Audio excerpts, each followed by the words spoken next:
This quilt right here is one of the coolest quilts that I have ever made. It is Krista Moser's Crimson Christmas Quilt pattern that I made and kitted up using grunge fabrics. And wow, it blew my mind from the moment that I saw the pattern. So in this video, I am going to give you the mixed domestic tips and tricks that I used to work through this pattern and create this masterpiece. But this is not an opportunity or a way for you to be able to create this quilt without the pattern. For one, that's uncool to the designer to come here with that intention. But also, she has a tutorial video over on her website that I'll link below. And how I discovered her originally was I was teaching a class up in Sammamish, Washington, and they were raving about her and her techniques. So I went home, decompressed, and then looked at all of her patterns. She has a bunch. And she has these ruler templates that are perfect for the pattern. It's all about the diamond. So let's get going with my tips and tricks. So to make this beauty, you will need these things. And there's a list right here in case you're not interested in my kit. You want to do this all on your own. It's great. It's a lot of different fabrics, but I wanted you to see it so you can visualize it. So for the reds, we have the 2 lights here, 2 mediums, 2 dark. This creates a lot of awesome depth in the overall poinsettia. And then this one, I love her. The 2 lights, 2 mediums, 2 darks. Hubba, hubba, hubba. And then this one gets very specific in the pattern as to your needs. White, creamy white, grayish white, a second grayish white, a tannish white, a tannish white. Here we go. There we go. They're right here. And these are greens, which you can see with your eyeballs. This one is for like the veins of the leaf, and then these are the innards of the leaf. And then the background. So ta-da, these are all of the fabrics together. Welcome to the Crimson Christmas journey with Mixed Domestic. You know, I accidentally ordered these tiny ones from my shop, and it really does make a difference. It makes it so much easier for these smaller ones. I'm just cutting 2.5-inch diamonds. But it's lovely. So that's one side. And I'm going through 12 layers of fabric, y'all. That's a lot. Don't do that. And then this right here, the little, it just fits right in there. Boop, boop. And that's how you know you have it. And it's so precise and it's so awesome. And now, look at all my diamonds. I got shine bright like a diamond. But then the larger one comes in handy because then I can make strips. This is super cool. Line that up here. Okay.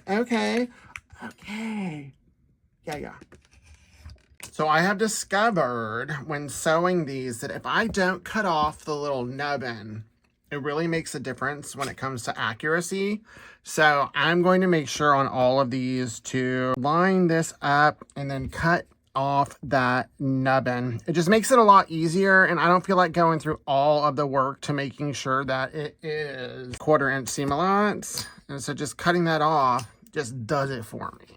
Oh, that's going to be real pretty sewn up.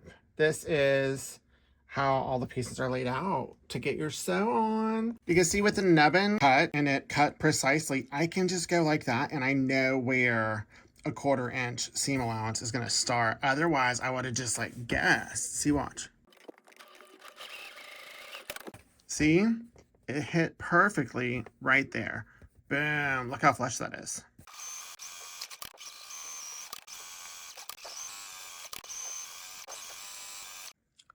Ta-da! It's a leaf. Now I have all of my strips cut for the final flower. I saved this one because I'm really proud of the colors I came up with for the kit, and it's new and fresh, and I generally don't love pink, but I want to see this one done. So I'm not going to show you any of the measurements, dimensions, etc. This is not my pattern, but I'm going to walk through the construction of this flower so you can see how easy it is. And if I come up with any tips that are mixed domestic originals, then I'll share that. Start with the itty bitty ones. 1, 2, 3, 4. So tip number 1, do not leave this on the floor and run over it with your chair because then you will break it. But luckily I was able to put it back together with some super glue. But yeah, don't do that. Then it starts with the itty bitty triangles, which admittedly is kind of annoying because it makes you feel like it's going to take forever, but it just gets bigger and bigger. So this is like the most annoying part, which really isn't that annoying. Good job, Krista. This ruler is perfect for itty bitty triangles and diamonds. And for the center part, that's the one spot that I'm doing random. The rest of it, it's all in the same order, but there's the option for randomness. And so I wanted to create some visual interest, and each one gets one of these.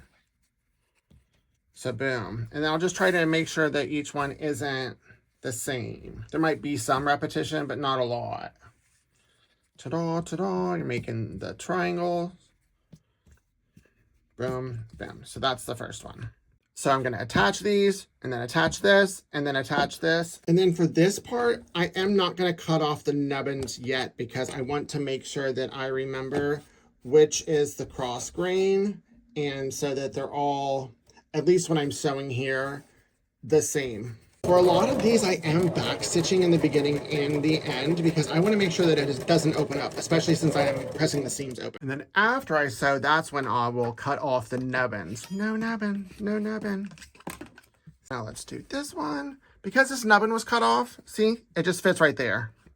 And that's going to give me what I need to make sure that the seam allowance is correct. And same with this one, see? This one will give me the perfect alignment that I need. Ta-da, and now I can sew. And now that I'm done with this quartet, then I will trim off all of the nubbins right here, because this will help me with precise sewing later on. This tool is really good. So 1 down, 5 to go.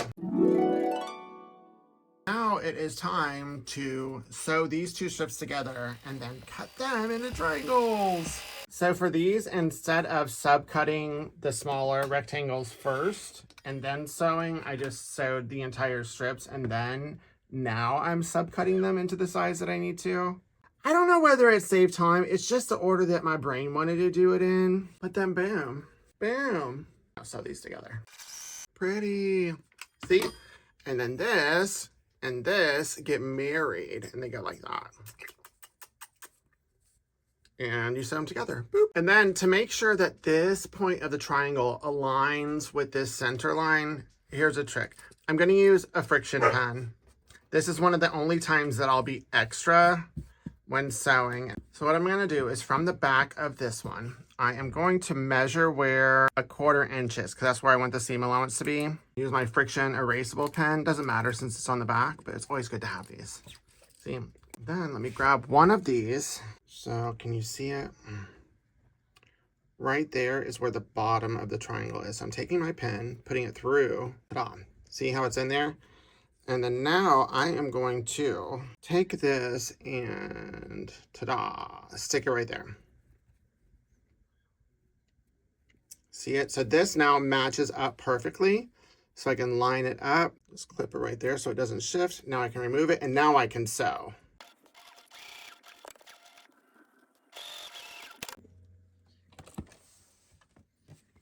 Boom, ta-da, precise. Next, we make diamonds that are the same size as this without any sewing, and then you put those together, and it just keeps getting bigger and bigger. So if you've made it to this step, you're good. So now this is what we have left. We're not going to fiddle with this yet. We're moving on to these. And this was actually the step where I realized how cool and well thought out this ruler actually is. Because to cut out the diamonds, see, can you see all of the little diamonds here? You just line this up right here on this strip. Bam. See, right? It's right inside of this 4.5 inch situation. And now I'm going to cut. And then I can even cut the nubbin. See, cut the nubbin. Boom. And then look, diamond, perfect, amazing. And then these are the diamonds, and this is the order I'm going to sew them in. So this to this, this to this, join them, it's gonna be a party. One thing to be cautious of, or just be wary of, is that now you're gonna be sewing, right here it's great, but if you sew here, you're sewing on the bias. So some of these are gonna be biased, which means it's on the diagonal and it's got some stretch to it. Make sure that your tension is correct. If you can starch the patootie out of this so that it doesn't stretch, that would be great. And then just take your time, don't speed sew. You want to make sure that both the top and the bottom are going through the feed dog at the same time. Et voila! She's beautiful. This is the edge of it because this is on the side. So there are 3 full petals and then some bits and bobs over here, like here. And then next up are those the bigger outer ones. And then call it a day. I can put it all together. So all that's left are these 2 strips. I'm gonna sew this together in its length. And then I sew these black rectangles to it. Trim these to the right size. And I'm gonna chain piece all of them, making sure the same color is on this side too. That black rectangle. Now I have this strip and I'm going to turn these into triangles. And then now next up, make the mirrors. And that's what it creates. And you attach those to the diamonds. And then after that, I can put the whole thing together. Gosh, this is so beautiful. Now I've got the party. So I'm going to attach this to this, to this, this to this, to this. And then here are all of my pieces ready to go. I know I need to organize it. And I have absolutely fast forwarded to joining the pieces. I'm doing the columns in the pattern first, but I am going to glue baste some spots just to make it easier. I want these, so this is that. I want these to match. So I'm gonna go inside the seam allowance, right? And then just make sure that they match. And then heat set it with my iron. And all of the major intersections I'm gonna do that way so I don't have to like fiddle with clips or pins or anything. And then it'll be ting ting crisp. And then see, this was the seam that I just did. This one right here. Press it open and see, so close. This is great. This is great. And then the final thing is with this, getting the larger panels together. I'm going to use the same technique of glue basting just to make sure that these intersections really line up right here. And then I will make sure to sew right where this point is. I'll show you on my sewing machine what I'm going to do there. Okay, I am about to sew one of those things and I want to show you. You see this little pink thing right here is one fabric. This is another fabric, and then this is another fabric. So you want to do it right here. And the point of that triangle, it's itty bitty. Ah, I got the point. So see, point on point. Point on point on point on point on point on point, 6 points. So that is the key to getting those points crispy.